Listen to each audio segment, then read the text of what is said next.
दोस्तों, जब हम दो सबसे महान वैज्ञानिकों की बात करते हैं तो उनमें से एक है सर न्यूटन और दूसरे है सर आइंस्टाइन।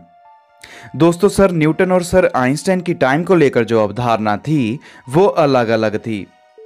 जो सर न्यूटन थे वो सोचते थे कि टाइम हर जगह पर एक जैसा होता है और इसकी गति हर जगह पर एक जैसी है, जिसे एब्सोल्यूट टाइम भी कहते हैं।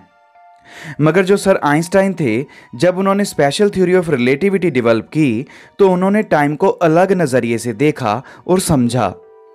सर आइंस्टाइन के अकॉर्डिंग जब कोई चीज़ मोशन में होती है और ज़्यादा स्पीड से चल रही होती है तो उसके लिए टाइम कुछ और गति से चलता है, और जो व्यक्ति रेस्ट में होता है उसके लिए टाइम कुछ और गति से चलता है। इसका मतलब सभी के लिए टाइम एक जैसी गति से चले ये ज़रूरी नहीं है। मतलब टाइम एब्सोल्यूट नहीं है। दोस्तों, उदाहरण के तौर पर मान लीजिए आप और आपका दोस्त रेस्ट में हैं और आप दोनों ने हाथ में घड़ियां पहनी हुई हैं, तो आपकी घड़ियों में टाइम एक जैसा ही शो होगा और एक ही गति से इन दोनों घड़ियों में समय आगे बढ़ रहा होगा। अब मान लीजिए आपका दोस्त रेस्ट में ही है, मगर आप हाई स्पीड से चल रही ट्रेन में बैठ जाते हो। अब होगा ये कि आपकी घड़ी में टाइम स्लो हो जाएगा और धीमा चलेगा आपकी दोस्त की घड़ी से। और जब आप ट्रेन का सफ़र करके अपने दोस्त से मिलने जाओगे तो ये देखकर हैरान रह जाओगे कि आपकी घड़ी का टाइम कुछ नैनो सेकंड पीछे है। आपकी घड़ी में टाइम कितना धीमा चलेगा ये इस बात पर निर्भर करेगा कि आप जिस ट्रेन में बैठे हो उसकी स्पीड कितनी है। अगर ट्रेन बहुत ज़्यादा स्पीड से चलेगी तो आपकी घड़ी में टाइम और धीमा गुजरेगा। दोस्तों, ये बताया था महान वैज्ञानिक सर आइंस्टाइन ने कि जब कोई चीज़ ज़्यादा स्पीड से चलती है तो उसके लिए समय धीमे गुजरता है, जो कि सुनने में अजीब लगता है मगर यही सच है। अब दोस्तों, मान लीजिए कोई चीज़ लाइट की स्पीड से चलती है तो उसके लिए समय कैसे गुजरेगा। दोस्तों, यहाँ पर और भी ज़्यादा हैरान करने वाली चीज़ सामने आती है कि जब कोई चीज़ लाइट की स्पीड से चलती है तो उसके लिए समय रुक सा जाता है, जिसे हम कहते हैं टाइम फ्रीज हो जाता है।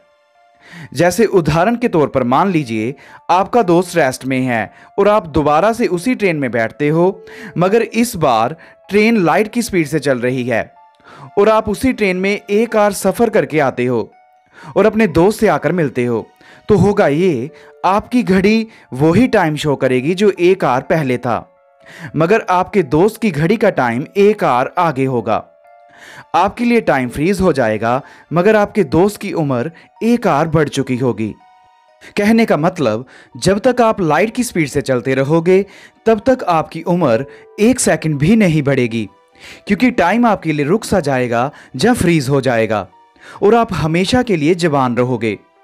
मगर जैसे ही आपकी स्पीड लाइट की स्पीड से कम होगी, आपकी उम्र फिर से बढ़ना शुरू हो जाएगी। दोस्तों, ये सारा कुछ सर आइंस्टाइन की स्पेशल थ्योरी ऑफ रिलेटिविटी में दी गई टाइम डायलेशन की इक्वेशन बयां करती है। अब दोस्तों, ट्रेन से हम थोड़ा हटकर आइए रॉकेट में चलते हैं। मान लीजिए आप और आपके दोस्त की उम्र 20 साल है और आपका दोस्त अर्थ पर रहता है, जो कि ऑब्वियस है, और आप अपने दोस्त को छोड़कर किसी रॉकेट में बैठ जाते हो और आप जिस रॉकेट में बैठे हो वो लाइट की स्पीड से चलता है और आप स्पेस के सफर के लिए निकल जाते हो।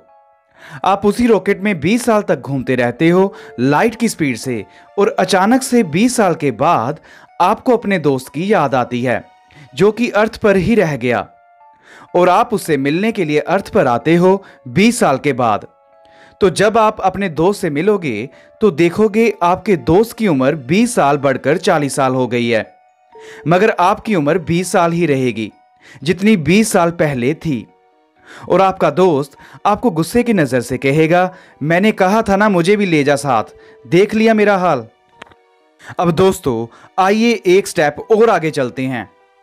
दोस्तों, मान लीजिए अगर हम लाइट की स्पीड से ज़्यादा स्पीड पर चलते हैं तो उस वक्त क्या होगा। दोस्तों, यहां पर रिजल्ट और भी चौंकाने वाला मिलता है। वो ये कि जब कोई चीज़ लाइट की स्पीड से ज़्यादा स्पीड से चलती है तो उसके लिए टाइम उल्टा चलना शुरू हो जाता है। मतलब जो चीज़ लाइट की स्पीड से ज़्यादा स्पीड से चलेगी वो पास्ट में जाना शुरू हो जाएगी।